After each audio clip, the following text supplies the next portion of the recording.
just a boy. Christmas brought so much joy. Couldn't wait for the presents and laughter.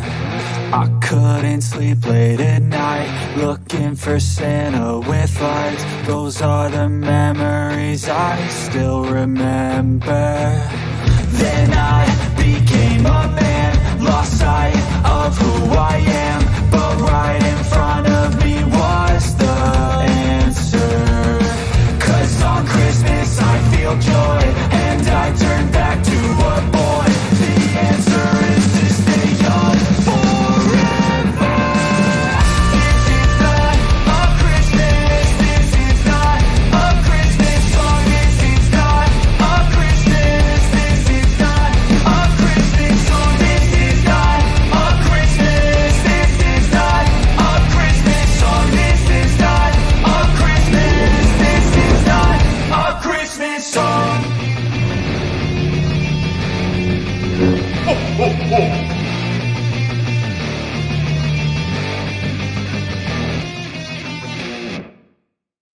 Hello, Star Wars fans. You know there's just 150 days until Christmas 2023. Oh, have you started your shopping?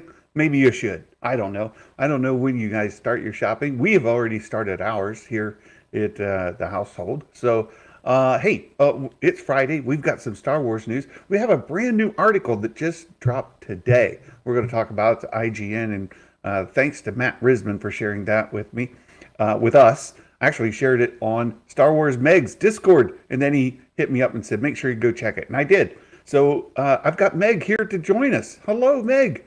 Hello. Hey, everyone. It's fantastic to see you today. I've been a while. You dearly. It's great to see you. Hey, have you read this article from IGN yet? I've read a bit of it. I've read a bit of it since Matt Risman shared it this morning.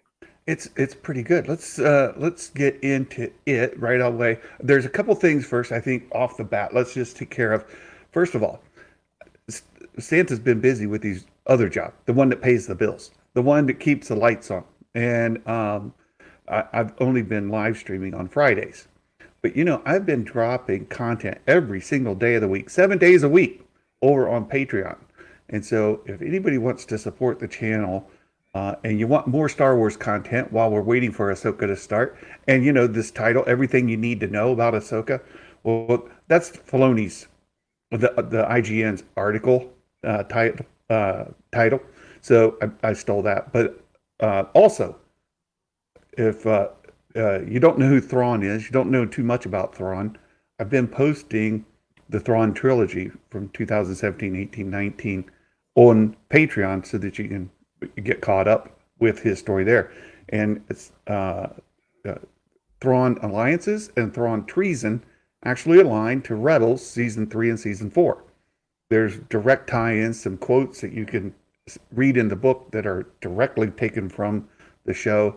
And Timothy Zahn actually had the scripts to Rebels when he was writing these books so that it would fit in perfectly. So really good content. So if anybody would like to support what we do, to go over to Patreon. Meg has a wonderful Patreon where she posts content you can't get anywhere else. I do too. And so does our friend Jason.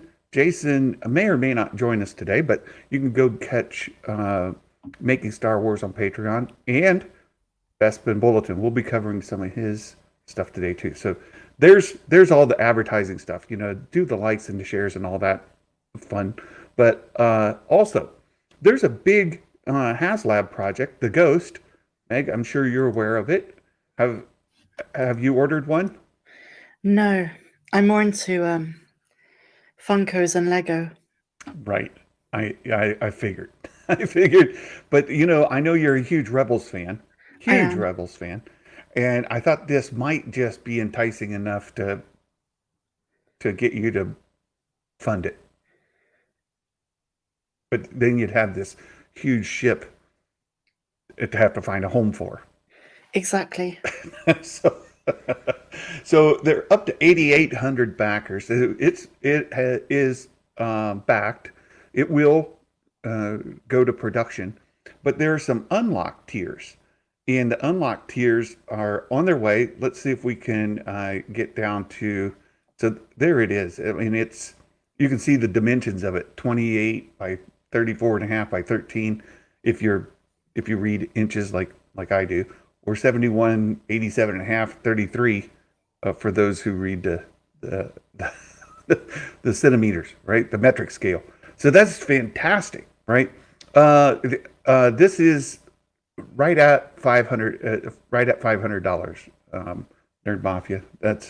They're 500, but then they've got these unlocked tiers, and it comes with this exclusive Rebels carded Syndulla, right? Hera. So that's cool.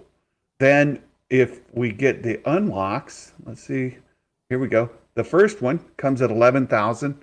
You get the Rebels carded Ezra with a little Moff Cat and his helmet, right? All of that good stuff.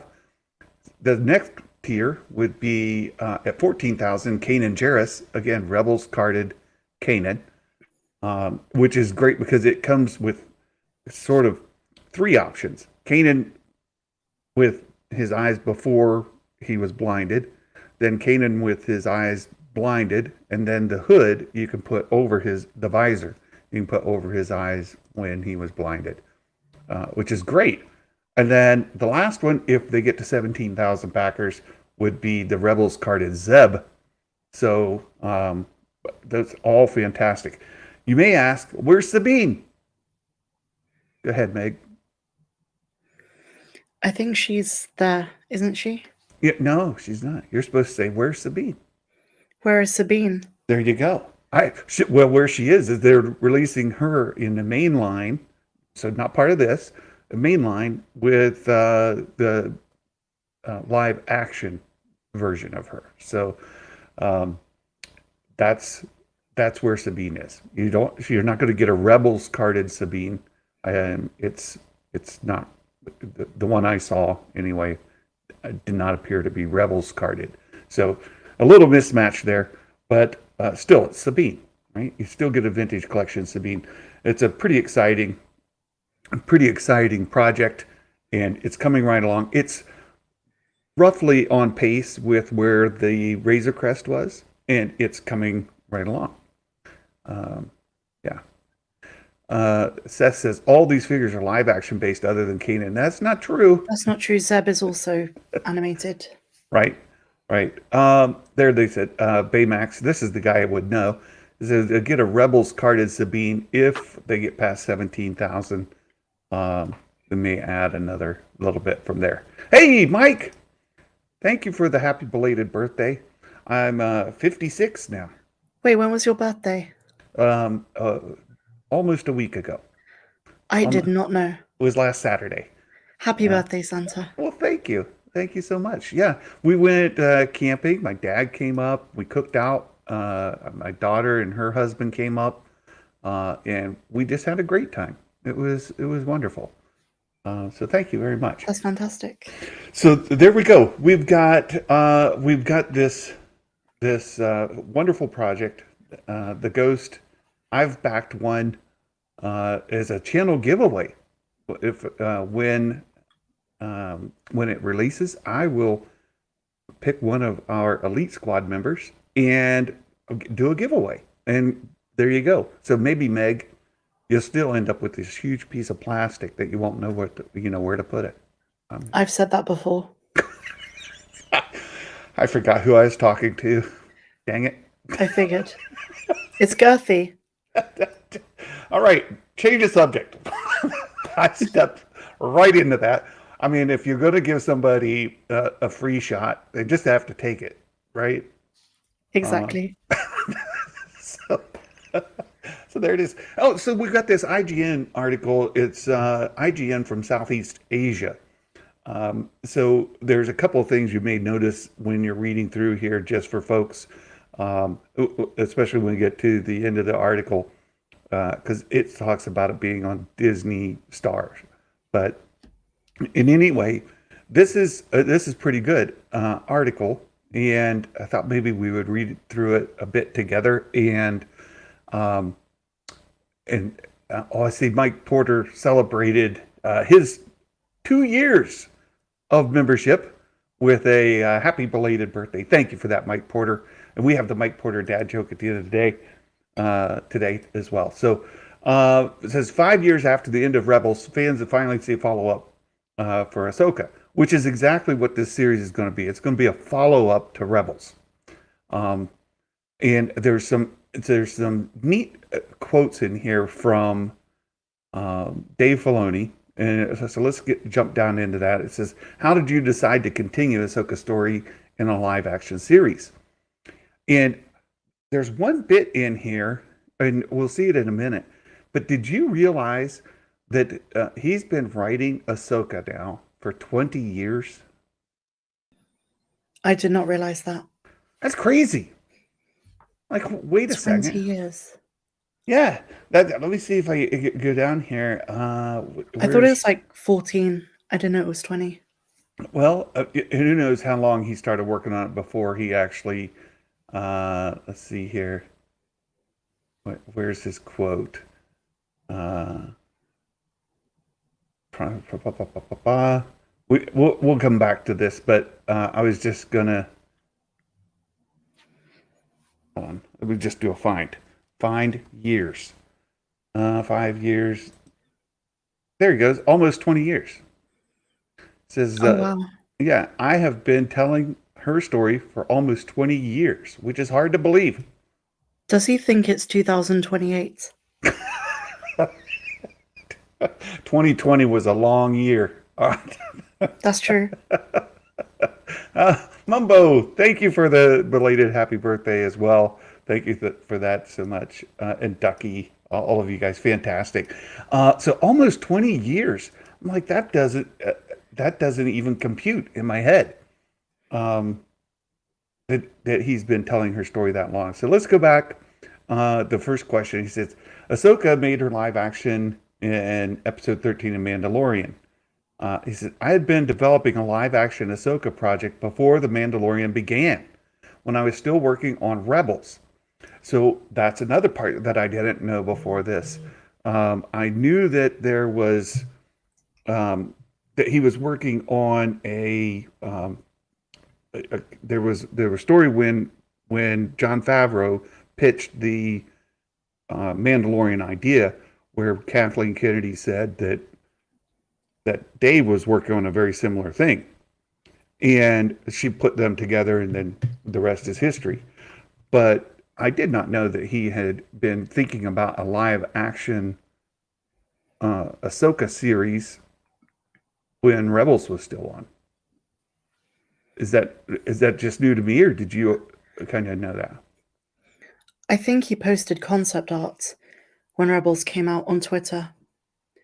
And so I think fans figured we're going to see the search for Ezra. Because there was that picture of Ahsoka and Sabine in the snow.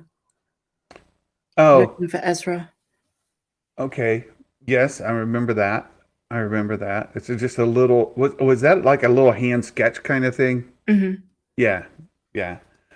So saying that he wanted to do he said the next installment of the character had always been in his mind, and he wanted to do it in live action.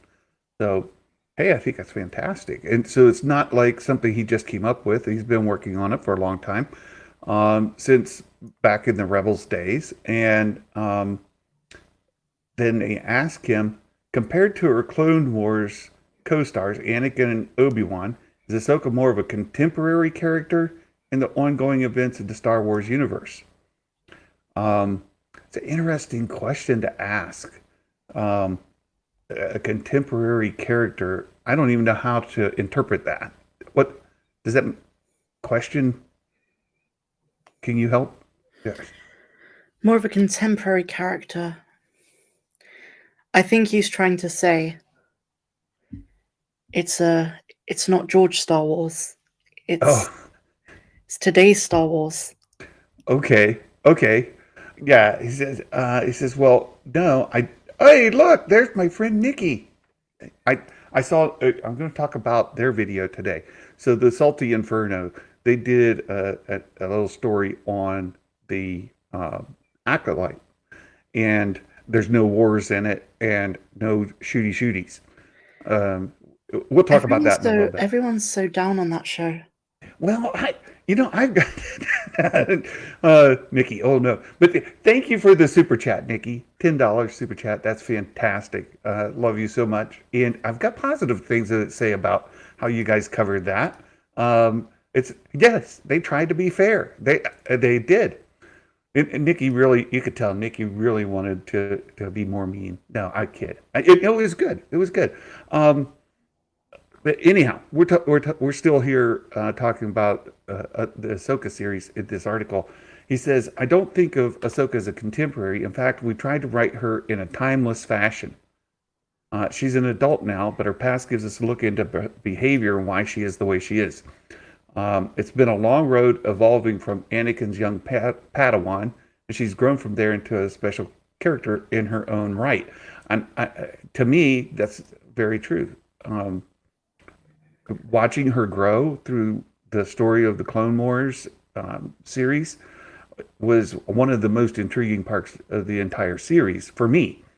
And then when we get to Rebels and they start bringing her into the story, again, I enjoyed seeing her character develop. So I think that's great. It says we wanted kids to follow her character and see the choices she makes. She's not perfect. She's flawed. And then Is she? Well, There's been nothing that suggests she's ever had anything but perfections. I know people will disagree vehemently. You'll see essays underneath this video after. oh, look, there's another thing coming. Just give me a moment. We will get there in just a second, because there's a discussion to be had, and as you said, there will be essays, there will be videos, lots of them. He said she had a lot to learn, which is true. Like when you see her as in the very first introduction to Ahsoka to where she is at the end of the series, she does learn quite a bit. It says, the more stories we tell, the more we start to take up all this space in her life. So I wanted to find ways to make her story full and exciting. Been telling her story for almost 20 years, which is hard to believe. And let me get to, because this is ties to that, I think, better. It says, it's weird. Ahsoka's story and her journey and growth has mirrored my own. Oh, God. He does not mind the smell of his own farts. Well, it's worse than that. And I shouldn't just give this to Nikki on a platter, because I know, I love her and I know what this is. So here we go. It says, as I was less sure and less confident, the stories she was involved in reflected that and were executed that way. I had a lot to learn. So as I've grown, the stories got more complex. And the friends I'm working with also got more formidable in their skills. So as the story gets better, as we challenge ourselves to go deeper within the character. And he says, the friends he works with all get more formidable as well. Do you this, I hate to say this, right? I absolutely hate it. And I think that I'm not saying that, well, let me just put it out there. The story of a Mary Sue is an author inserting themselves into a story as a bit of a flawless character. Mm-hmm. So the character is written up on them in a way where they are more or less flawless. That's where it started from. It goes back to an old Star Trek trope.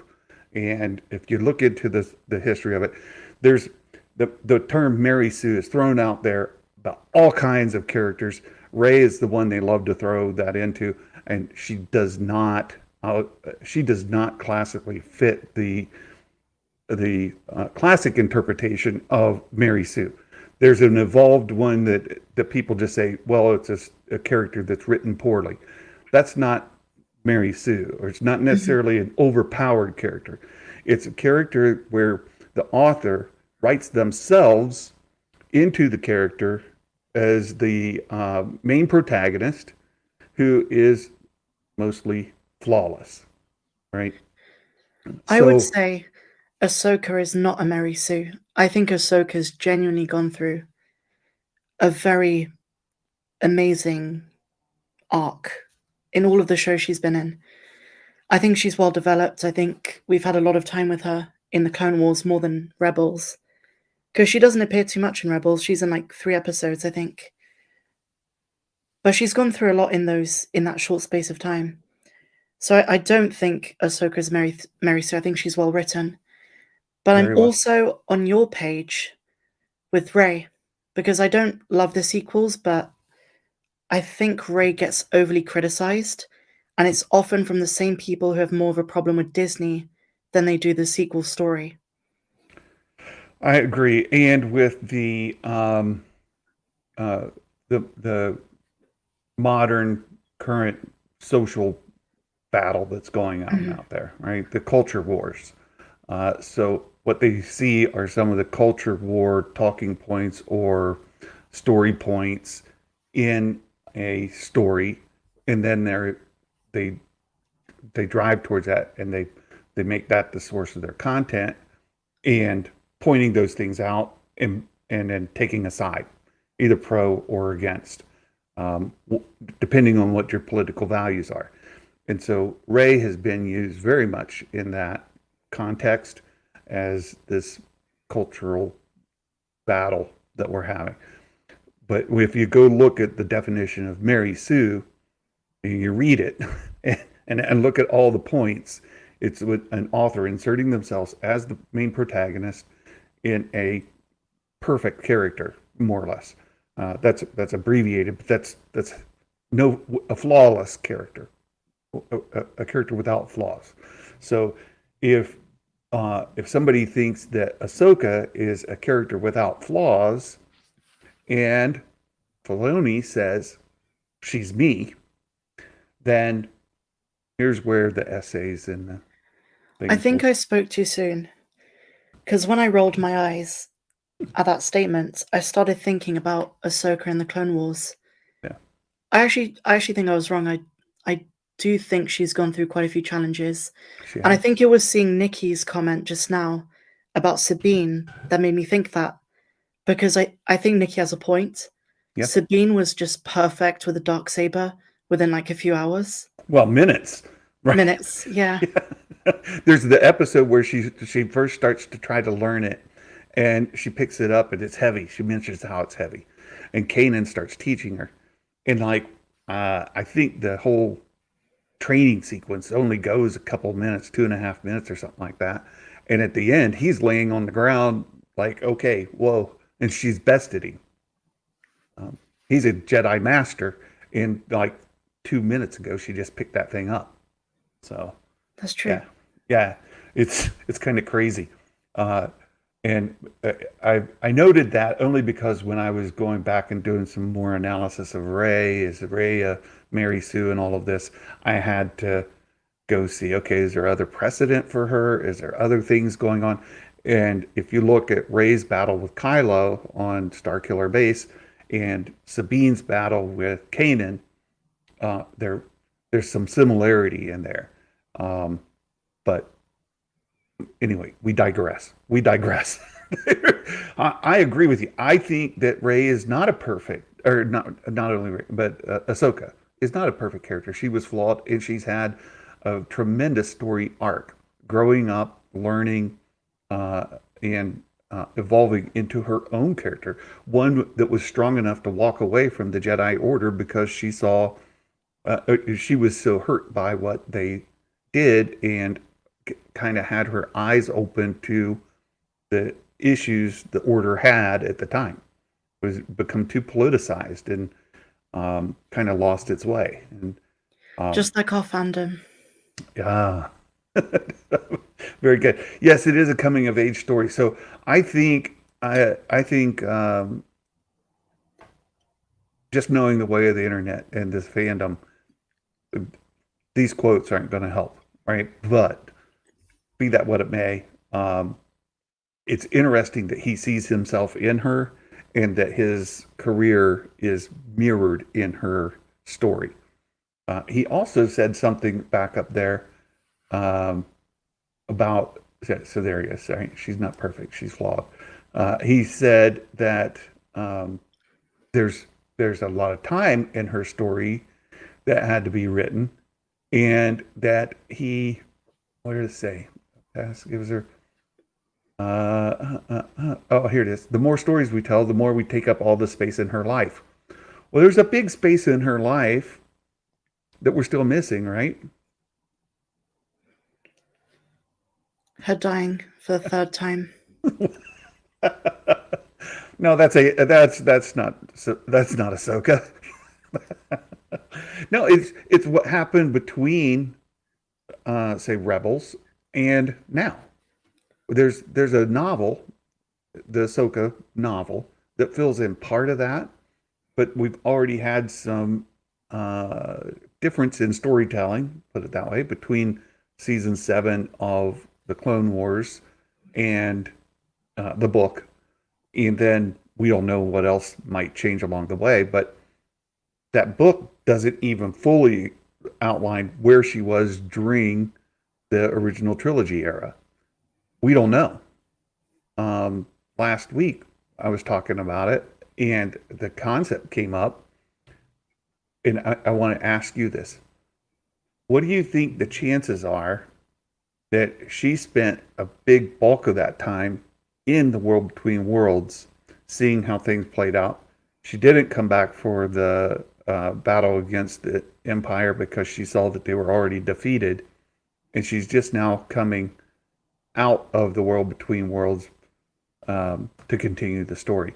Or what's your theory of where Ahsoka has been in I this think that's time? convenient because the world between worlds allows you to explain almost anything. Yeah. So I'm really not sure, but I do trust Filoni when it comes to Star Wars. I think, I find his comments funny, but at the end of the day, he's one of the people who understands this franchise better than most. Agreed. Completely agreed. And it's just, where has she been, right? He says we start to take up the space in her life. There's a big space with a big question mark over top of it. Where was she? We see her come back in The Mandalorian, and now in this series. And there's an overlap between Mandalorian 2 and 3 and this series. So we're going to get to see more about her story, where it picked up from where we saw her in The Mandalorian. But we still don't know what happened to her at the end of Clone Wars season 7. She walks away, and then you see her in Rebels. And after Ezra's flown away with Thrawn, we don't know. We just don't know where she's been since the end of Rebels and now. I'm seeing some Anakin comments, and I think if Anakin's not in the show, it'd be the dumbest thing. He's got to be in it. You can't have an Ahsoka show without Anakin's Force Ghost. Yeah, well, and there's a big rumor out there. So if people don't want to know spoilers, here, let me put this up just for a moment, just so people know. Right? Let me hide this. Things are being a pain. There, I'll put this up for a minute. So plug your ears. We'll take this off when I finish.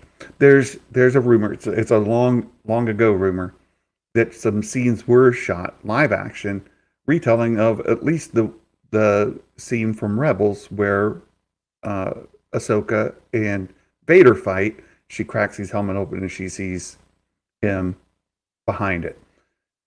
But also, it mirrors the one we also saw on Kenobi. But also that there's a world between worlds kind of thing that happens where she sees an alternate timeline where she didn't leave the order. And when Anakin went to Mustafar, she went there instead of Obi-Wan. And Anakin's story still plays out the same. She sees that that's the way things were intended to be. So if she had been beating herself up about she could have kept Anakin from becoming Vader, she learns, no, he was always going to become Vader. That was his story arc. she wasn't going to change that. So we know, at least from those leaks, that Anakin is going to be in it, at least in that capacity. Is that sufficient, or do you think there should be more?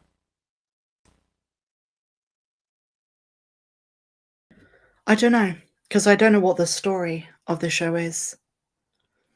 I just know he needs to appear. Because the whole point of Ahsoka in the first place was that it was Anakin's Padawan. And even though she's taken on a life of her own, it would be nice to have a Snips moment.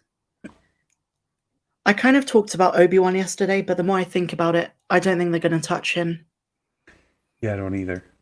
I started thinking about the logistics of it, and I thought back to what Jason said about the problem of Alec Guinness's family and Lucasfilm using his image, and that's something that they had problems with in 2016.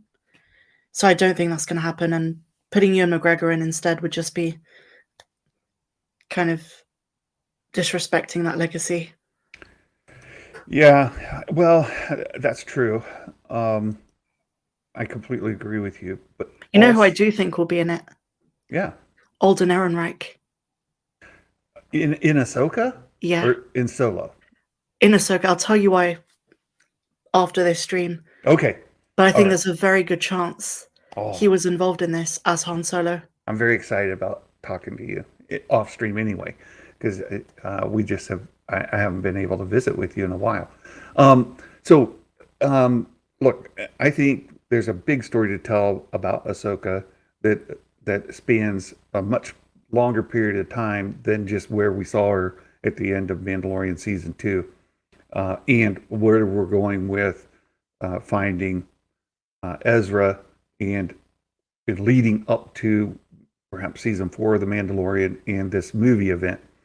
To me, there's a big story to tell about where she was during the original trilogy, and I would love to see that. And when you talk about Anakin being in it more, I'm not sure. The reason I ask is I don't know if we're going to get to see her communing with a Force ghost Anakin. I just don't know that that's the case. Interesting. Is there a reason? Well, so when we talk about the original trilogy, he doesn't become a Force ghost until Return of the Jedi. It doesn't even become one. So from the time end of Rebels to here, she definitely didn't have any kind of any of that. And then during this, I just not sure that that's what this story is telling. I think this story is about finding Ezra Bridger, Thrawn, and the threat to the universe. It's not about telling Ahsoka's daily life, or her training, or where she's been. We're going to go back to let's go forward a little bit here. But don't you think that Anakin's ghost is part of her spiritual journey, part of what she needs to overcome? Perhaps. I'm not opposed to it. I'm just trying to tamp down expectations is all, right? I would love to see it. I would love to see her talking with Anakin like we saw Luke talking to Obi-Wan throughout the original trilogy. I would love to see her reach out to Anakin from time to time and just say, Master, I need some insight. Master, I need some guidance. And either you get to hear his voice like when Luke was doing the trench run and Obi-Wan reaches out, or gets to see him as a full Force ghost. That'd be fine. I just don't think it's going to happen. I don't want to set my expectation that he's going to be like with her all the time. I don't think so. I think he'll be once. Yeah. Like once or twice. I would love maybe that. At the end, like on Endor, where Luke just looks off into the distance and Yoda, Ben, and Anakin appear. Oh, yeah. Well, let me set this up. If the rumors, the spoilers, I won't put that up again, but if those spoilers are accurate, true, all of that. I could see at the culmination of what we talked about, her reaching out to him and him responding, right? So there's a flashback, there's a vision, there's all this stuff. And at the end, she centers herself and reaches out to him and he responds. That'd be great. That would be great. Maynard, is that Star Wars Meg? That is Star Wars Meg. You know what? And I have the fantastic. I'm pretty sure it says it on the screen. No, I don't have it up there. Here, let me go do that. Let me go put settings, show names. There you are. Yes. There we go. Yeah, it is Star Wars Meg. And Thank you for joining, Matthew. I've got a fantastic blessing in my life to call her a friend. Not only as a like content creator in the Star Wars space, but just as a personal friend. She's an amazing person. So, I look forward to the day when we Although get that is debated amongst some people. Well, the same is true of me. No, you're an amazing person, Santa. No, me, you and I have mutual feelings towards one another, but there are lots of people out there that have less than favorable opinions of me. I'm just saying, a lot. Yeah, Matthew, ooh la la. There you go. Matthew's got a crush. I do too, but she's taken. Last I checked. You're still taken? You're just pulling my Meg, as Will Morgan said. So this is you're still taken though, right? I am. There you go. I just want to make sure, Matthew, and that I didn't have something big happen that I didn't know about in your life. So it says, would I thought you were about to. I was going to make a joke. I thought when you said something big was happening, I didn't realize you were talking about that. No. So here's the thing, folks have been kind of Nikki, I had the wrong parts too. I know. I know. I was sad. Not only that, but I could be her dad. So there's that too. So. I think. Well, Nikki's statement is wrong, but then she would call me woke. The question folks have been asking for a long time is how much homework says everything you need to know. This was the title of the article and the show today. Everything you need to know. What do you need to know? And I've seen lots of YouTube channels covering, Rebels, the Ahsoka story, different elements around what we provided as part of the story, backstory to the story. I've been doing it myself, covering the Thrawn trilogy. I know Sheev has been doing Rebels watch parties. Thor Skywalker, his wife, has been doing breakdowns of different elements, which are great videos, by the way. So there's tons of content creators out there trying to fill in the gap. So bring people up to speed. What do you need to know? So somebody asked, right? So it was, would Star Wars Ahsoka be a live action retelling or continuation of the Ahsoka story? That's the question. Dave answers, it's a continuation, but you don't need to have seen Clone Wars to enjoy the story. That's good. He didn't say Rebels, but it said you don't need to watch that to enjoy it. It says, hopefully, if I've done my job well, this story is clear and you relate to the characters and their relationships. There'll be things that will surprise the audience about Sabine and Ahsoka's relationship. I think, yeah, right. Oh, please don't. I don't want Ahsoka and Sabine to have romantic interests.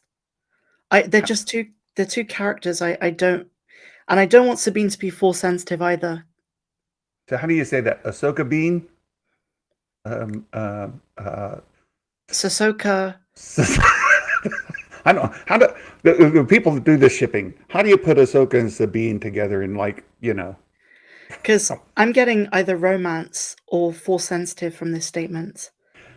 Well, and I really don't want either for them. They're just two characters that have so many good things going for them already that they don't need to completely changed direction. Like Ahsoka's like she's literally a god in the sense of Star Wars, isn't she? She's like the daughter, the embodiment of the daughter after the Mortis arc.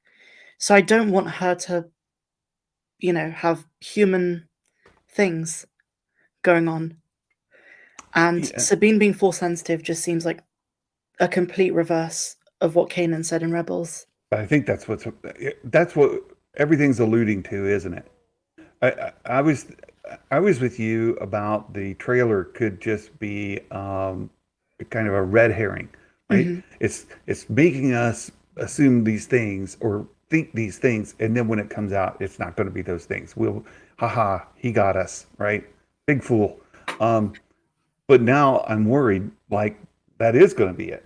I'm concerned. I don't know about worried, concerned. With you, I trust Dave to tell the story, but this relationship between Sabine and Ahsoka that they don't know and that you won't see anywhere in any story prior to this.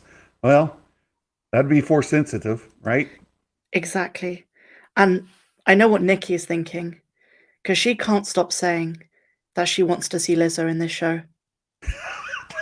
You know, that was Nikki's highlight. The entire Mandalorian season 3 was saved when she saw Lizzo. She's like, this show was just mid to low, but now Lizzo's in it. It goes to A tier instantly. Nikki was just so happy. Yeah.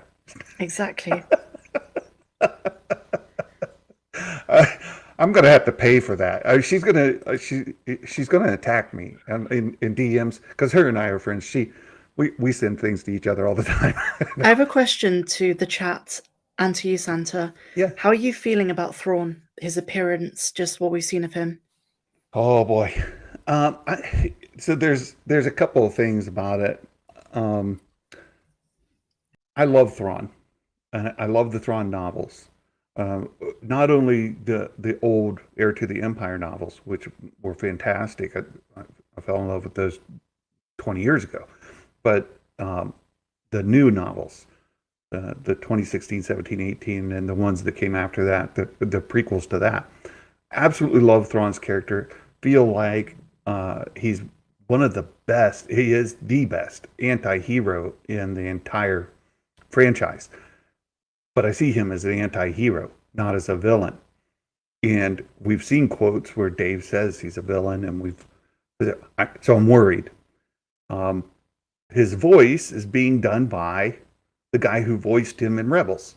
Great, right? So he's being done in live action by the guy who played him in Rebels. Fantastic. So he should sound like the guy. Maybe slight difference, but still, that's consistent. But the Thrawn that I hear in my head is the one from the audiobooks because I've read them both in paper form and audio form. And the guy who reads the novels and does his voice, I've got this voice of Thrawn in my head that's different from all the others. And so that's not going to be there. The look of Thrawn is going to be different because the animated Thrawn wasn't drawn to look like Lars. So he looks different. So I've got to deal with the visual difference and the audio difference that's in my head. So I think that's a me problem. That's a nobody else problem, right? That's a me problem.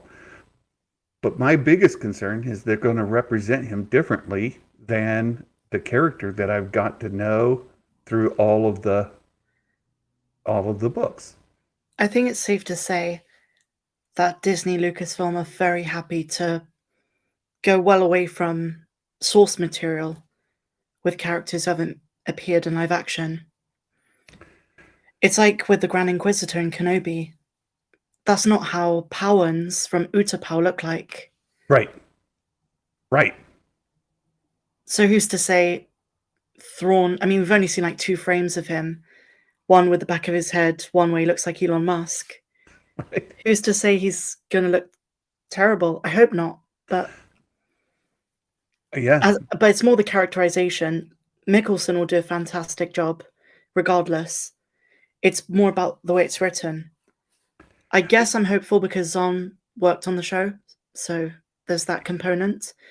But who are they trying to please? Are they trying to please expanded universe fans or fans who may have seen Star Wars Rebels instead of having read the duology and the trilogies? So I don't know. Yeah, um, I'm excited. I am super excited to see Thrawn in live action. But I'm concerned as well. I'm concerned as well.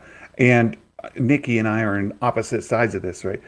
I really love the anti-hero Thrawn. I love the good guy aspect of him, where he cares about people. He's consistently trying to save lives, protect lives, help the helpless, defend the defenseless. He's constantly doing good in the universe. He's helping his officers develop. He's helping others. He's not terribly evil in any sense. He does see goals that he has to accomplish that lead him to do things that a good guy wouldn't do, right? So he's not a hero. Don't read me wrong. I'm not saying he's a good guy hero, but he's got this character that leads him to do good overall. So that's my concern, is that he'll come across as the evil bad guy just wanting to kill everybody. That's not what he does. That's exactly what they're going to make him. Yeah, that's what I'm worried. But you know what the good news is? From what we've seen in Andor, they've done Mon Mothma exactly right. And she was a big part of Heir to the Empire. And with the way media is done today, I think there was, if you care about the character, there's concern that they make Mon Mothma too much of like annoying boss lady who's just shouting at people.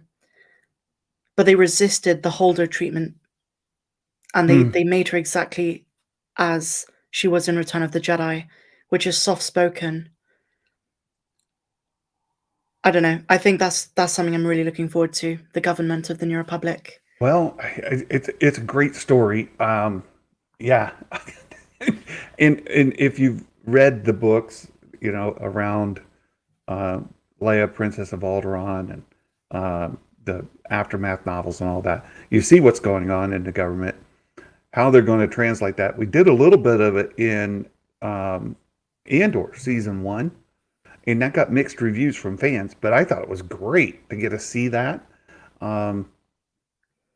Wasn't necessarily strictly Cassian Andor content, but it was universe building content. And how are they going to continue that? Mon Mothma's role in Ahsoka, we've seen her in the trailer. We know she's there. I love the question before it says, is she ever going to get out of her apartment? I don't know. But how much will she be involved in the show? I don't know. But Children in the Basement asks, what if Zahn has always seen Thrawn as a villain? Thank you for the super chat first, by the way. It's if you read a lot of Timothy Zahn's quotes about Thrawn, he compares him to Sherlock Holmes in many ways, but also to Moriarty, Holmes's nemesis. So he sees him in a Sherlock Holmes, Moriarty kind of role. Not as evil as Moriarty, but not as good as Sherlock Holmes. So if that's helpful at all. Yeah. Maybe Thrawn is rewriting his own history to make it fit for current canon. Zahn, but he never thought of Thrawn as a pure villain. This is true. So Nikki is absolutely right. In other parts of Timothy Zahn's quotes, and if you read his quotes, read the current trilogies, the 2 trilogies that are out, and then go reread Heir to the Empire. Zahn has said that they allowed him enough flexibility in Thrawn, in the canon novels, that he is still essentially the same character he was in Heir to the Empire, in that trilogy. So you read those 6 novels, you watch the content, and then you read that. It gives you a little different perspective. into his motivations. You don't see it as much in the Heir to the Empire, in the Legends content, but or the EU content, but it's there. So it is a consistent character that runs through. And we do know that Dave consulted with Timothy Zahn, and you would only hope that a character that Dave created, cultured, grew into Ahsoka, he would have the same sort of respect for a character that Timothy Zahn wrote, cultured, and grew in Thrawn. So that's my hope. That's my hope. So let's get back to the article. Not only this Sabine and Ahsoka relationship, I think they are going to make her force sensitive. We kind of touched base on that. In that they had a master Padawan kind of relationship. It just seems that that's what they're setting up. Then they ask him, how does it feel to be able to tell Ahsoka's journey across multiple projects? He says, it's weird because Ahsoka's story and her journey of growth mirrored my own. We already read this, right? Says, going into live action was a big shift because in animation, you could control every detail and even change things late in the game. If you wanted a different look or expression in live action, you can't tweak things. So I was very fortunate to have Rosario had an interest in playing Ahsoka. That someone her caliber of talents wanted to step into her Jedi shoes was incredible. Pretty amazing to watch her work. And then, what was the process of casting Sabine? This ties into the end of the article here that I want to touch base on as well, because I want to talk to you about this, Meg. He says, first of all, Sabine was challenging because there's so much going on with the character. The ability to fight was paramount because she's a warrior and a Mandalorian. So that's good. When we look at Natasha, there was something about her that seemed right. She was already an amazing martial arts performer, and she had a sense of fun. The idea of martial arts, and I want to tie this into something that's not in this story, but something that I think Will Morgan brought to me in some DMs this week. And I want to read this next paragraph, and then I'll ask you the question. We'll talk about it. It says, there are things about the Jedi that feel like the samurai. For a trained warrior, the sword is the last thing they'd resort to, not the first. The sword doesn't make you powerful. Your will, your self-control, and your thoughts are what make you powerful. Tie that to Natasha's training in martial arts, this idea. And then Will brought to me this story about Ezra.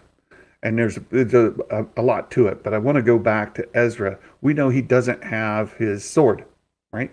He doesn't have his lightsaber. Sabine has it.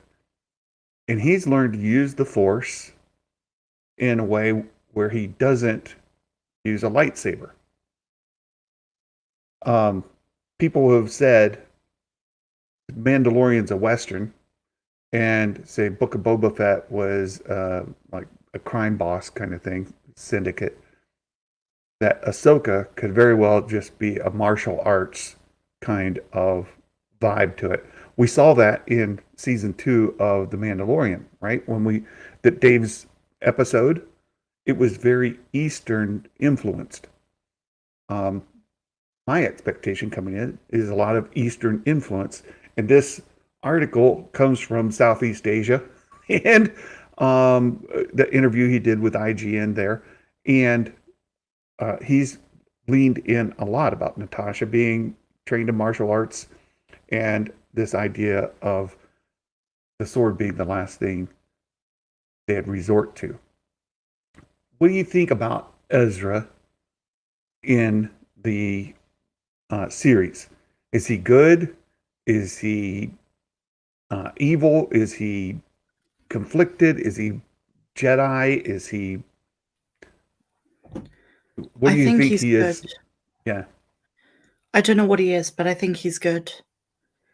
And he'll be important for the final battle in Dave's film. Yeah. Beyond that, I don't know. I think he's already dealt with his anger. Mm-hmm. We saw that in Rebels. I think he already dealt with how to best fight the Empire when he was flirting with Saw Gerrera a little bit, right? And then you constantly had Maul calling him his Apprentice. apprentice, right? I think Ezra's closed those chapters of his life and he's moved on. Will isn't so convinced. And I thought I would ask you, you think those are also pretty much closed and that he's. Yeah, it doesn't make sense if Ezra's evil now. Yeah, it would be a regression for his character, right? Exactly. Yeah. Mumbo Jimbo, $5. Santa, do you think Ahsoka Sabine mentorship will be I don't know what the W over N is. The Force rather than just a normal life mentor or lightsaber trainer? Do you think it will be a W or N, a win? Within. Within. Aha. Matt Risman, he understands. It says, do you think Sabine mentorship will be within the Force rather than just a normal life mentor or lightsaber trainer? Aha, that makes sense. So, do you think that Ahsoka will be sort of like your martial arts trainer, teaches them about being self-centered, finding the power from within, uh, um, maybe even Zen-like or Buddha-like, right? Buddhist-like, rather than just being pure martial arts combat training? What do you think? Yeah, it could just be training or sarcasm. Ahsoka could just turn around and be like, "What did you call me?" Right. And then Sabine goes, "The thing your master never became." And then Ahsoka takes off her handbag and says, "Oh, you know, it's on now." Have a And seat, then, citizen. yeah,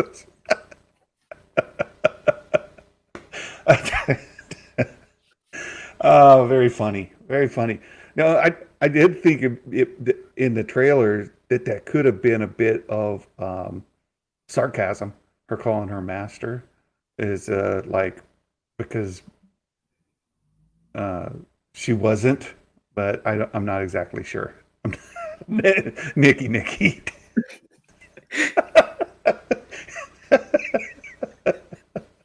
I love you. So, um, yeah, I think it's more likely to have been from that within kind of thing than an actual combat, because Sabine already had some of the combat skills from being Mandalorian one. She won the darksaber in battle, right? And she trained with Kanan. So I think the training with Ahsoka, should it be like Jedi-ish kind of training, would be about seeking the will of the Force, looking internally, finding that balance. That's yeah. possibly. Um, so let's see. Let's keep going. So the ideas I've tried to put into the story, how Ahsoka trains people and what her own internal philosophy is. So this is interesting. How Ahsoka trains people. Right? Who's she training? I think that gives it away. Yeah, I do too. I do too. There it is. Right? Um, yeah. Spoiler, Dave. To express this, we need a real martial artist to work with the actors. So we hired Ming Q. I assume that's how that's pronounced. Ming always has new ideas, trying new things. She trains people hard, and it's intense work. We don't have months, we have weeks and sometimes days to get it right.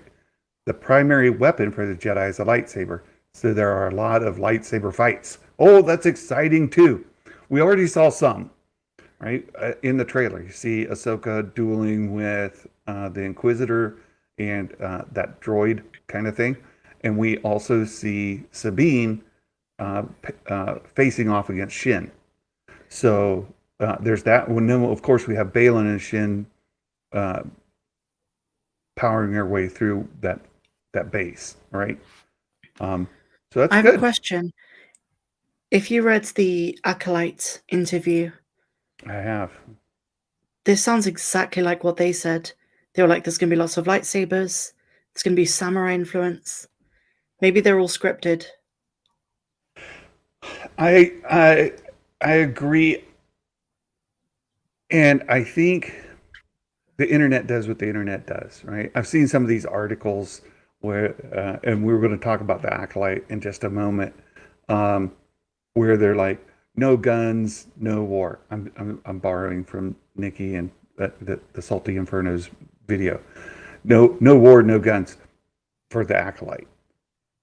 One of the things that has been a criticism of the Disney Plus Star Wars content to date has been the lack of lightsabers, the lack of lightsaber duels, the things that make you feel like it's Star Wars because they're using the Force.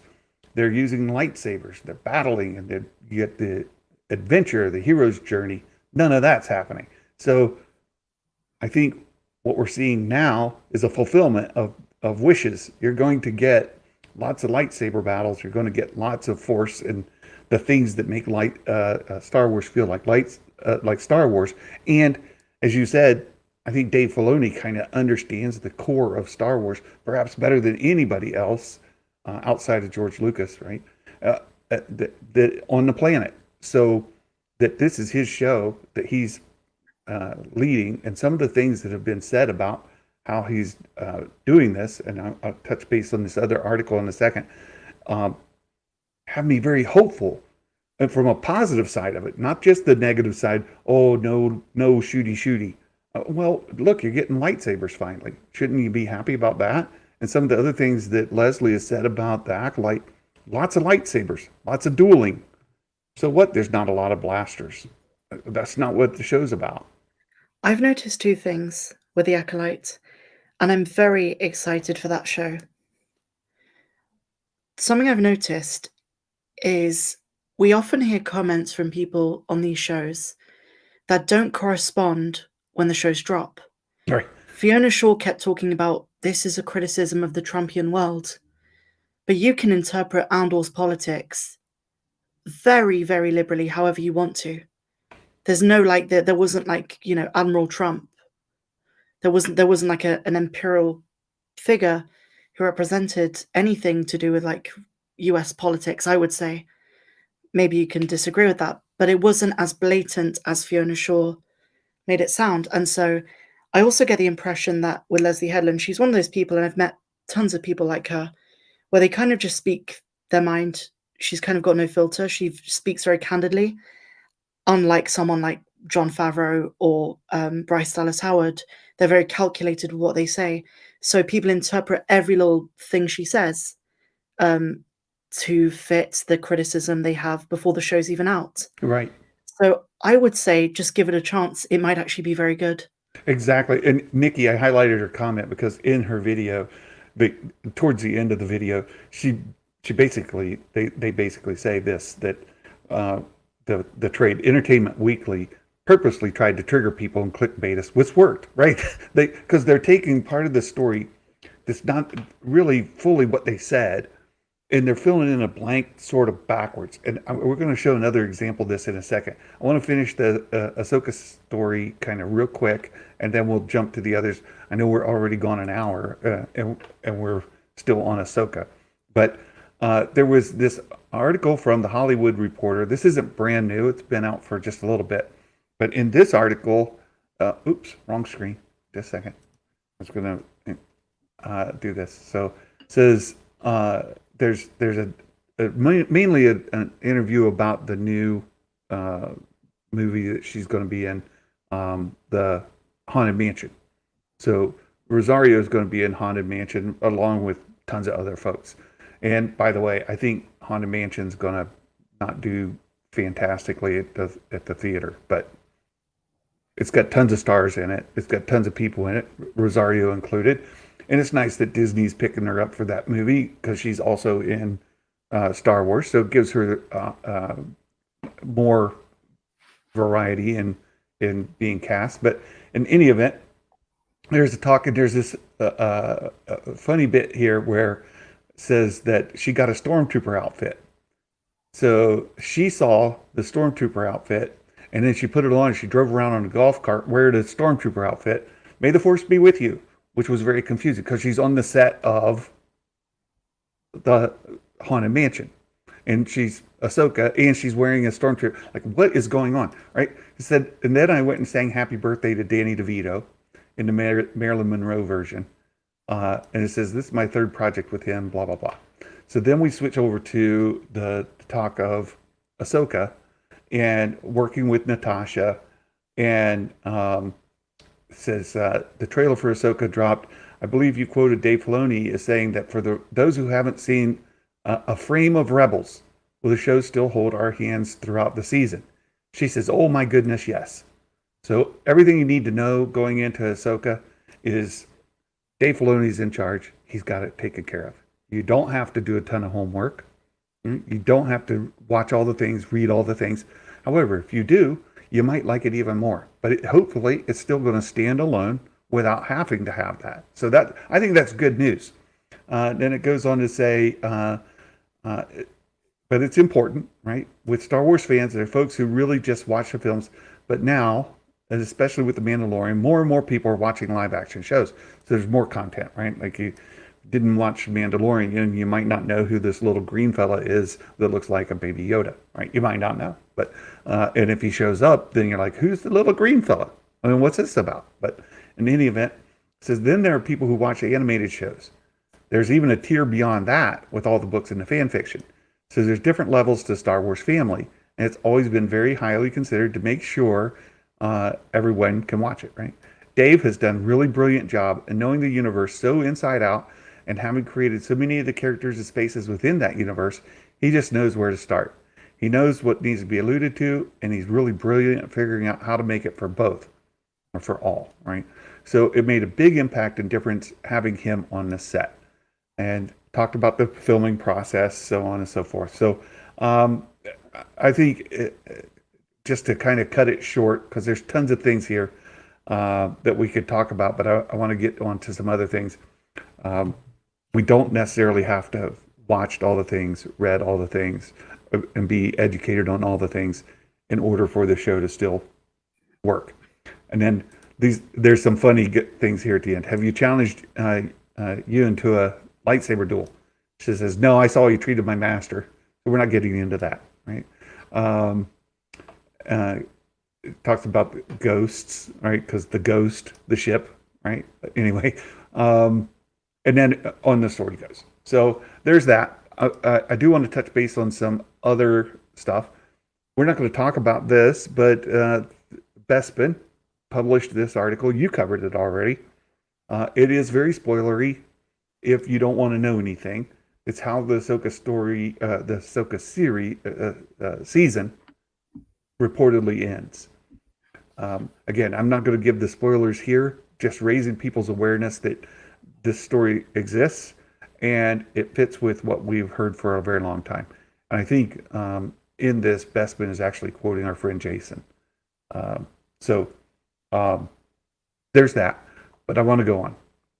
Here, this is a good example, and you mentioned this today, Meg, so I wanted to talk to you about this very specifically, about how much the Acolyte got $49 million in pre-production.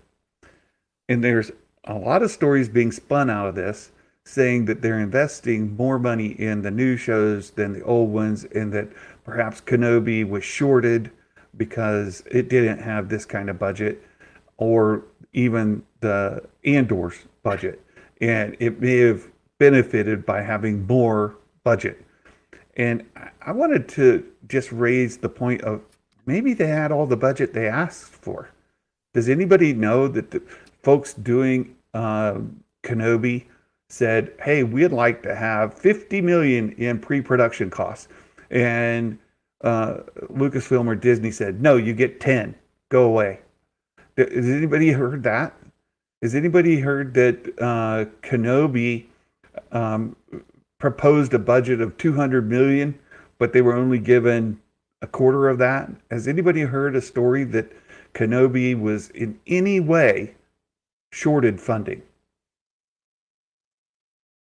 You see these stories about Andor getting lots of funding and now Acolyte getting lots of funding. But isn't it more they should have had the premonition to fund legacy character shows? Perhaps. But you have to remember who was the executive producers on that, right? Ewan was an executive producer. He was involved in the production of it. Um, who should have asked for more budget? Who gets the blame for not asking for more budget?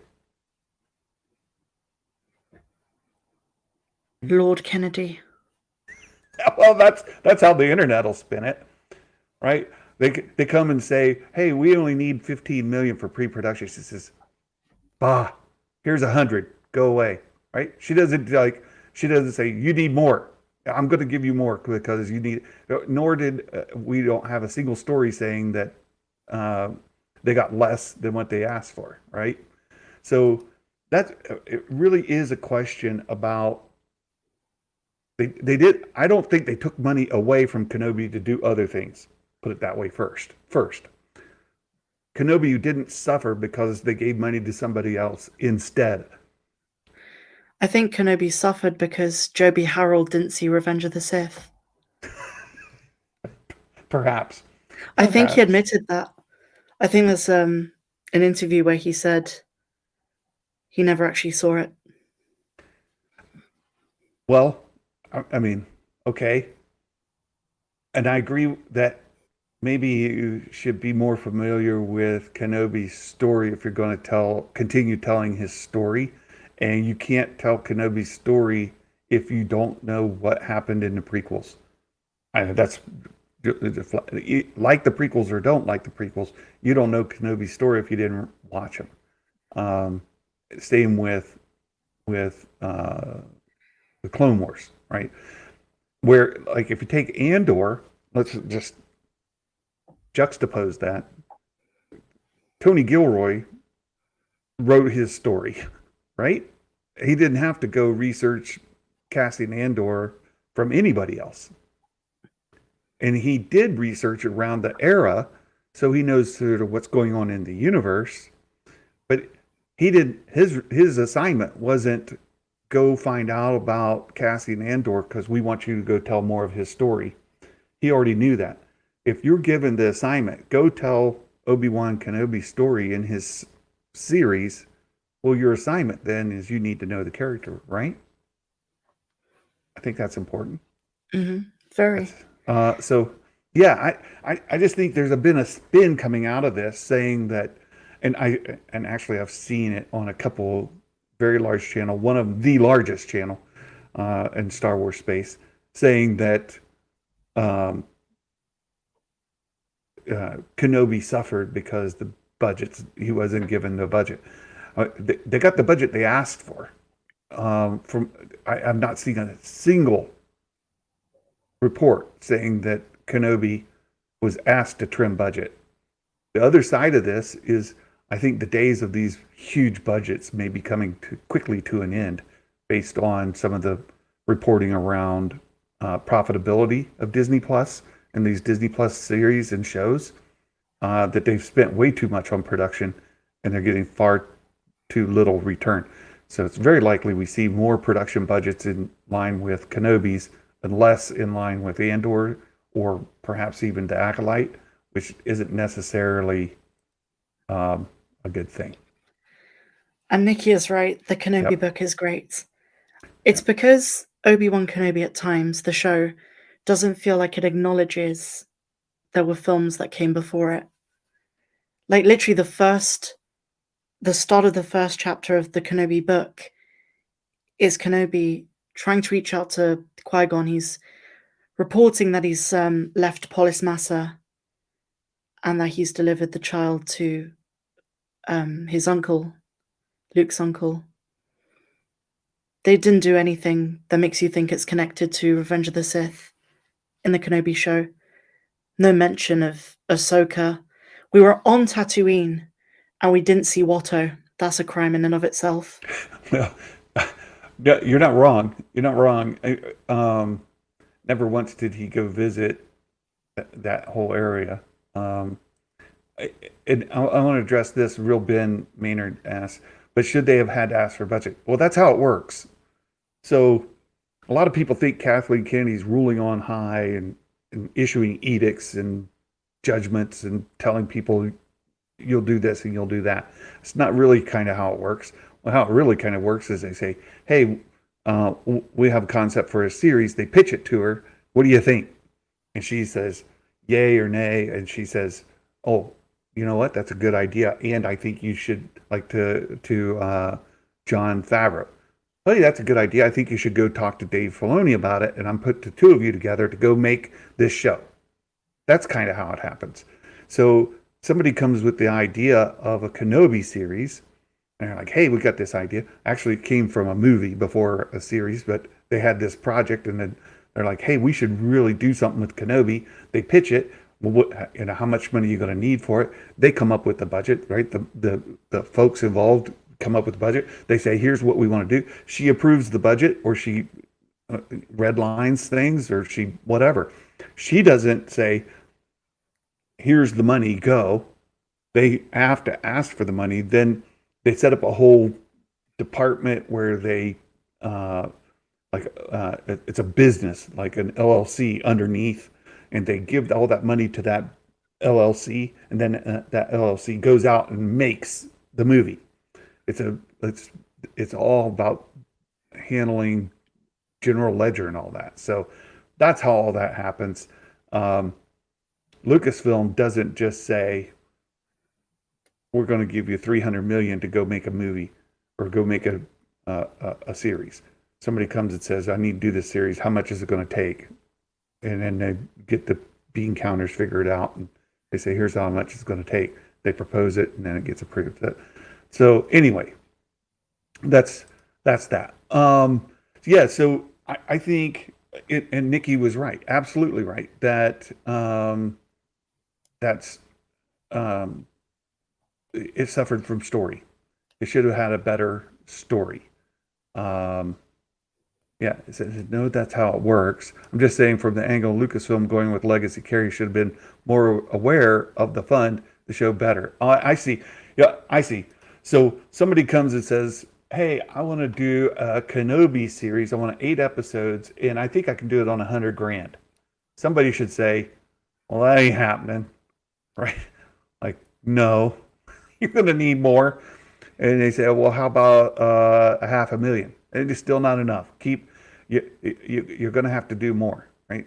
So if that's what you're saying, like somebody comes and says, I want to do a Kenobi series for 50 million, maybe you should be asking, well, are you sure that you've got enough to tell the story adequately, right? I think we also live in a time where filmmakers, for the most part, and the creators of these shows, they take us for idiots as an audience.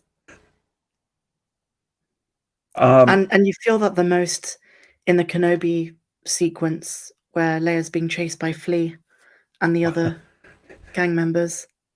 Well, and of course we had that high speed chase in the. It wasn't high speed at all, was it? But in the Book of Boba Fett. Yeah, the Vespa scene. Right. Not high speed at all.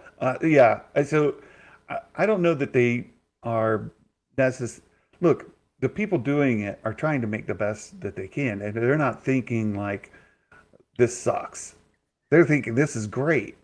And there's several people, there's loads of people involved in that, and what they put on film and what they cut and gave to us, they felt was good, and then we see it and we're like, oh, not good. Isn't that worrying?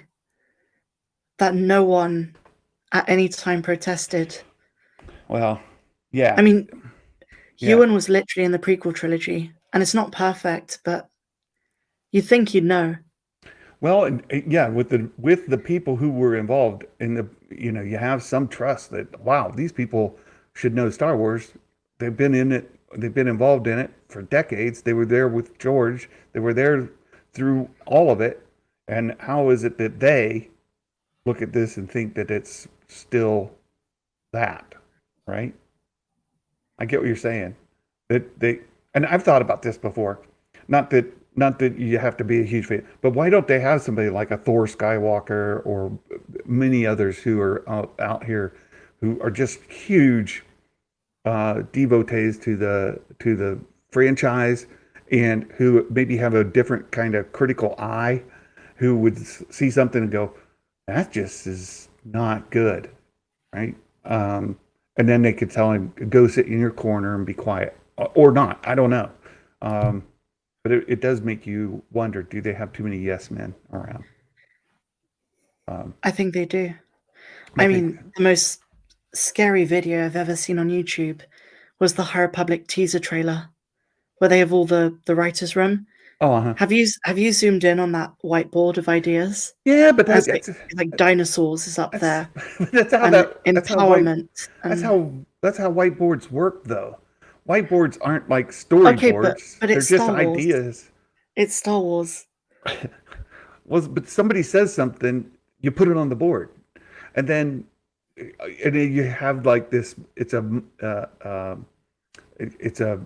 like a mental game where people are like, okay, say anything you can think of. We'll put it on the board, and just let a free flow of ideas go on, and you just start putting it on the board. Boom, boom, boom, boom, boom, It's and not the then whiteboard I'm criticizing, it's what's on the whiteboard. I know, but that's what's coming out of people's heads, and then See, when you look I at agree it, with you you if the go, High Republic was worth reading, well, but from what I've read of it, it's not Star Wars to me. but when you It's look, something else. but then there's a process of weeding it out. Because just because it's on the whiteboard doesn't mean it's going to go in the thing. Okay, So, but some of those things were not even remotely related to right, but Star Wars. that's how these things work. You could say uh, mac and cheese. They have to put it on there because you said maybe you're just hungry. You're thinking of mac and cheese, so you put it on there. You see, you write mac and cheese on the board. When you get them down to it, you say, well, mac and cheese. Why is mac and cheese here? I was hungry. Okay, fine. You wipe it out. But you know Like, what show is good? Is Young Jedi Adventures. it is good. Ironically, by staying away from all the High Republic stuff from the books, they've made a show that actually feels like Star Wars. Well, and I want to say if you go back, so there's a big criticism I have. I've read all the High Republic novels, the all three levels, right? So the younger, the junior, and the adult novels through the entire series. I haven't kept up with all the comics, but all the books I've read. The phase two should have been phase one. This idea of doing something, then going back and doing the thing before, and then going back and doing the thing after, because that's how George did the original trilogy prequels, and that's a dumb idea. It's a dumb idea. George did it for a reason because he was funding this thing on his own, and where can I tell this story that I can actually pick up from? And so he picked A New Hope. That's where he picked the story from. But he had he knew that wasn't the beginning of the story, but it's all that he could fund at the time. It would have worked a lot better for a High Republic to start at the beginning of that story, because this phase two that happens before the first books came out really helps build a foundation that phase one stands on. So you throw stage one out there, it's got nothing to stand on. It's kind of difficult and it's hard to read. There's some good stories in there. Don't get me wrong. I enjoyed, in large part, the High Republic, but some of it was tough. Going back to the phase one, it's really building to a nice story, and you can see the progression. I'm going to go back and reread phase one now that I've finished two, and there's some good stories in there. There's some good characters in there, and we're going to get to see at least one of them, Renestra Rowe, in the Acolyte. Very exciting. It's good stuff. But you know why the Acolyte might be good? Because I can guarantee you Leslie Headland hasn't read the High Republic books. well, no, You'd that be she hasn't. surprised. She She keeps hasn't. talking about the Phantom Menace, and that gives me hope. Because I've noticed something, especially with fans online who are like diehard High Republic fans. Yeah, They seem to really have disdain for like the Star Wars films, like the original Star Wars films. really. They're the same people who keep saying like Anakin is a child killer. Well, I mean, look, I didn't like the prequels, but the original films I liked. The prequels I didn't care for, but uh, um, I don't like discount them in any way. I just don't like them. So I don't know. I don't know. I don't see that connection. There's so much being told in there. I don't know. I don't know. But the Acolyte, I think, is going to be good. And there's another story here that I've put together in my own head that I want to bring up. The Acolyte's release window. You covered this today. Looks like second quarter next year. Bestman's thinking probably May. There's a history for that, which was great, great. And with the way that they're trying to, with the writer strike going on, we're at day 88 of the writer strike, and the Actors Guild is strike. A lot of these shows may get spaced out differently so that it covers more content while they catch up when the thing finally ends. But as it currently stands, we're going to get Ahsoka in August. Then we've got Skeleton Crew at the end of the year, first of next year, unless it moves. But if that's when it's slated, the end of this year, first of next year. And then the Acolyte would be like May. Mixed in there, we might get more animated content. Like whatever happened to droids. That was a good story you did. What happened to it? I don't know. Where is it? A droid story? No clue. No clue. So there's a lot of stuff. Do you want a bit of a laugh though, Santa? Yeah. Pablo Hidalgo consults on all these shows. He does the lore stuff. And, he's done a good job with Andor and the Jedi Tomb and Kenobi. Do you think in the Acolyte, he's going to insert his own character? And if you're confused, he has a character in the High Republic called Pala Hidala, and who is literally based on Pablo Hidalgo. He wrote himself into the High Republic. Well, he didn't write any of it, but he's there as a consultant for the writers. So the writers would have said, Wikipedia, the character, it's literally based on him. Yeah, but he didn't write it. Somebody's like, hey, I need a name for something. I'm going to name it after Pablo. I know that Rissman is aching to see him in the show. I don't think that. Well, I don't know. We'll see. I think the Acolyte's going to be very good, and I'm not concerned about it not having blasters. I do think we're going to see a lot of Force. We're going to see a lot of lightsabers. We're going to see a lot of Star Wars because Leslie Headland is a Star Wars sweaty. She is a lifelong fan. She is a huge fan. She's engaged with the community as a whole. She's excited about it. And I think she's going to do a good job with the series. And it's very, very concerning to me that some people are refusing to accept that it exists, which is just dumb because obviously it exists. They gave it $49 million in pre-production. It's already finished filming and they're in post-production now. And they've already got it kind of slated for the second quarter next year.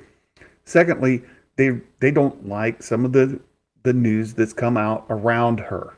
Not only with her sexuality and political stances around the whole social politics thing, but because she's had non-Star Wars fans in the writing room. She's commented about different political themes that could appear, things like that. Let's let the show come out. Let's find out what it's about. Let's find out if it's really good or not. And then you can bring in that information. As you said earlier, there was this big story that came out right as Andor was getting ready to come out, where an actress on the set said, oh, it's going to, anti-Trumpian, blah, blah, blah. You watch the show. I didn't pick that up.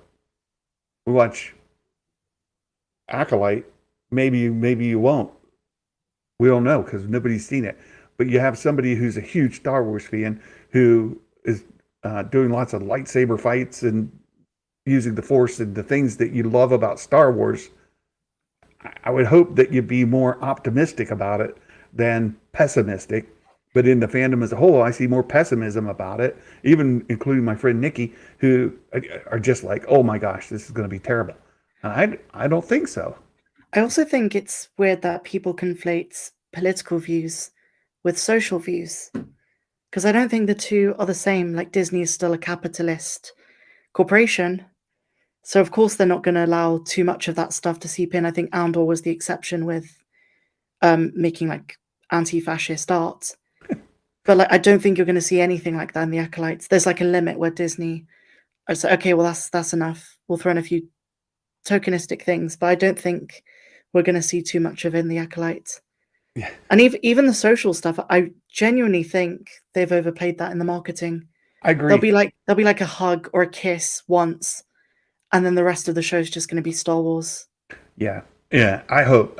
Look, and I'll wait for it to come out, and then I'll, like you did with Andor, note. Oh, I didn't see any anti-Trumpian stuff in there. What? Mm-hmm.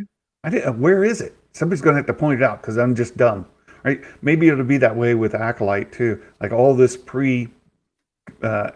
consternation about it, and there's a whole thing about Harvey Weinstein and all of. Look, you have to understand as a young person trying to make it into a profession, and you're working with one of the biggest names, the most influential names in the industry, that you may see things and have to turn a blind eye to things that are repulsive. We haven't talked to her about.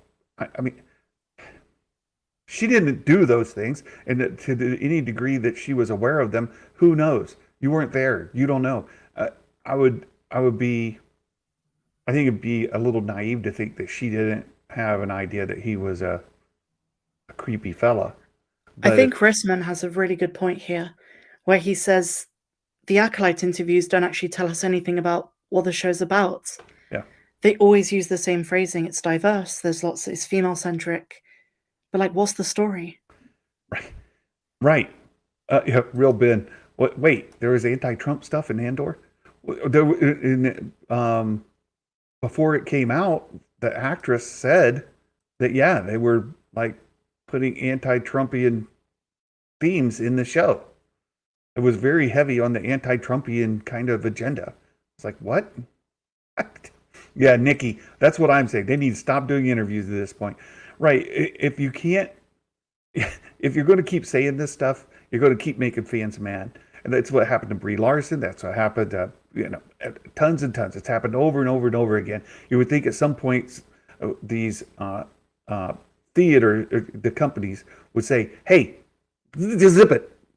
Like, you could be as activist as you want out on some picket line somewhere, but when you're talking to somebody doing an interview and they throw a microphone in your face or they've got a tape recorder, maybe not that time to talk about that, right? As it relates to this show. If they're talking to you as a human being and say, hey, what are your thoughts about LGBTQ plus? Say whatever you want. Fine. But if you're talking about the show, don't conflate the two, right? Like, and also, here's the thing: if they're so concerned about, putting progressive messaging in films and movies and TV shows, if they're so much on the thing of like, well, some fans are not progressive, so we need to change their mind or whatever, don't you think the best way to do that is not just mouth that for months before show drops and instead just create good characters who happen to also be LGBT? Yes, that's always been my complaint. Like when you get tokenism in a show, it shows, and you're like, ugh, why'd they have to make that? And whether it's anything, right? Like, why did they have to make that character that thing just for tokenism, right? Yeah, it should be a great character. It's a compelling story that also happens to be that thing. Fine. Exactly. Yeah. Yeah, Matt, just stop talking about it. Sure. So I wanted to tie that in too, because I think the Acolyte's going to be great. But this story about the Lando writer, there's been two stories this week about it. The first was the original writer says, well, yeah, I think I'm on it. I'm not sure, but maybe it says he questions the project's not happening due to his race and sexuality. This to me is absurd. This is somebody who I don't know. There's probably a great British colloquialism for it, but I'll just say like they got up on the wrong side of the bed or something. They've got a thorn in their side because he says, he says, where's his quote? I haven't investigated. I can't help but wonder: am I too black? Am I too queer? Wait, what? Leslie is. Are you more queer than Leslie? Leslie Headland's queer. Nobody cares. Well, I mean, people do, but I mean, she's hired. She's writing a show. She's headlining a show. The Acolyte's got all this budget. People are complaining because it got more than Kenobi. Leslie's queer, and who did they supposedly replace Justin Simeon with? Well, the Glover brothers. Who are also... Wait, Justin, maybe you just didn't like commit enough, or your story wasn't compelling, or you weren't available enough, or maybe there's something else, but it has nothing to do with you being queer or being black. What? I mean, you make no sense. You're just trying to make a political point, right? You're just trying to get some, yeah. It's nonsense. But I think it's good news that the Glover brothers have been signed on, which tells that the show is still on the board. That's great. That's great. How do you feel about the Glover brothers being I think assigned? Atlanta is a great show, and that's a prime example of what they can do writing-wise. So I'm very happy if this ever comes out. But with Justin Simeon, I think it's more of a self-centered thing. When it's, this is literally the Lando show. No one's trying to change who Lando is or Donald Glover and his brother. So obviously it's not who he is. That's the reason he's not on the show anymore. Right. Look, I hope they can write a great Lando story, a great Star Wars story with great, compelling characters. That's all I want. I think that's what all of us, that's all we want at the end of the day. Give us a great Star Wars story with some great characters, and all the other stuff goes away to the most degree. There'll still be people out there chattering, but ignore them, right? If the show is good, if Acolyte is good and people are still chattering about whatever, who cares? Right? Let the show stand on its own merit and let it be, right? I think it'll be good. I do too. I've got a feeling it's going to be a good show. And none of this chatter will matter. I agree wholeheartedly. Really excited about it. I think I've covered the major stories. I have a Mike Porter dad joke. I don't want to forget it. So let's do that, and then we'll catch up on anything in the chat or anything that somebody wants to bring up before. One quick question though. Yeah. And this goes to anyone in the chat.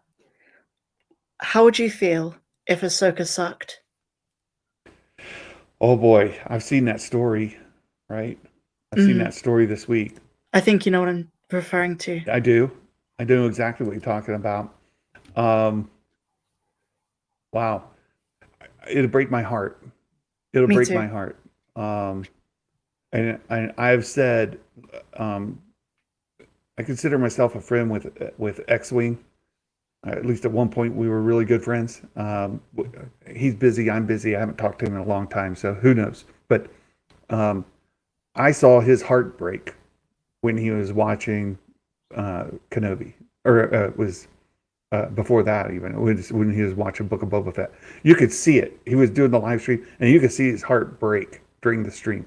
I was like, oh man, that sucks for you, buddy. I'm so sad. Like, I wish you were enjoying this more. My concern is that that's going to happen to me during Ahsoka, right? That it would break me. And I'm worried because I love Thrawn so much. And Ahsoka is the favorite character in all of Star Wars for me. Like the best in all of Star Wars. If they ruin Ahsoka, if they ruin Thrawn, it'll break my heart. That'd be tough. Yeah. Mike Porter dad joke. Mike Porter dad joke. What? You're the same. I heard you say. Yeah, same. Yeah. Why couldn't Dameron build his own Resistance X-wing? Why couldn't he build his own? Well, he couldn't afford the parts because he was Poe. Mike Porter. That was a damn run joke. Yes, indeed it was. Let's see. Is that it? Is that it? It's been a great discussion. It has. It really has. And I've missed you. Thank you so much for taking some time of your day. I have a work meeting in like 20 minutes. So I'm going to end the stream, and then Meg and I are going to visit for just a few minutes. I'm going to grab a bite to eat and call it a weekend. So and Meg, your team won today, right? England? They did. England won. They won today. Ours tied yesterday. So things are going, or Wednesday. Things are going well. Things are going well. Enjoying the whole World Cup stuff, right? Thank you. All right. Hey, you all, thanks for hanging out with us here. Thanks for listening to us yammer on about Star Wars. I've had a great time. I hope you have too. And I can't wait to do this again. And until next time, my friends, Merry Christmas. And may the Force be with you always. Bye-bye.